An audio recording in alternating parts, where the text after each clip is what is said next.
Let's bring in Bob Broeksmit, the Mortgage Bankers Association CEO.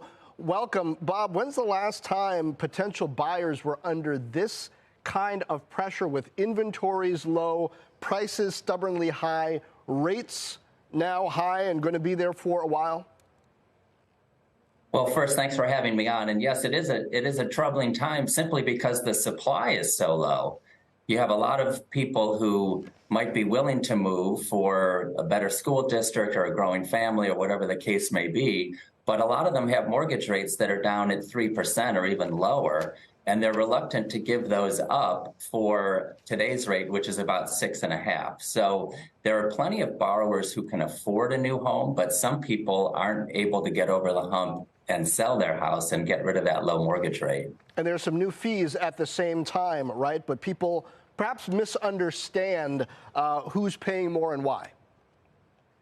Yes, there was a lot of activity in the market as FHFA, which regulates Fannie Mae and Freddie Mac, changed some of the fees that mortgage borrowers pay, and there was some misunderstanding about it. So I want to be very clear to all of our viewers and say that if you have a higher credit score, you will pay less, and if you put more money down, you will pay less on your mortgage. So there's been a lot of talk about this, but this is the result. And one of the things we at the Mortgage Bankers Association are happy about is that the FHFA did get rid of a new 3/8 of a point fee on certain loans with higher debt to income ratios. So that did save a lot of people money going forward. So then in terms of these loan level price adjustments that have been implemented and started at the beginning of this month, what actually made the cut?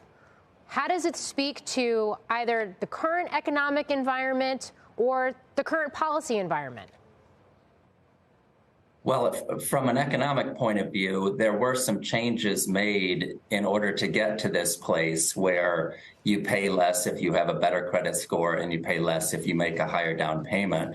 And politically, there's a really legitimate debate, I think, going on right now about how much cross-subsidization there should be in these government programs, Fannie Mae and Freddie Mac, and compared to FHA lending, which for many borrowers can be a better deal, where it's the same price no matter your credit score. As long as you're eligible for an FHA loan, everyone pays the same rate. So I do think it's a legitimate place for public policy to weigh in, and FHFA is just announced that they've had a request for input so that everybody can state their views over the next 90 days as they seek the right place to land on pricing. All right. So we did get the Fed's senior loan officer report last week. We've seen all the angst with the regional banks. We know credit conditions are tightening right now.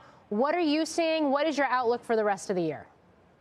Well, we have just put out our most recent quarterly delinquency report, and it has great news. We've been doing this since 1979, so for 44 years, and delinquencies are at about 3.5%, which is the second lowest quarter on record, with the best one being third quarter of last year. And it tracks very closely with unemployment, which is at a 53-year low of 3.4%. So the people who have mortgages are paying them on time. But it is true that as we've had these bank failures and the expectation of increased regulatory scrutiny, some deposits being withdrawn from the banking system does mean that banks are tighter on lending. And in the mortgage space, one can still get a loan because most of them are sold on the secondary market, but banks who put loans on their balance sheet are definitely pulling back, and it will certainly have a big effect on the commercial and multifamily side as well.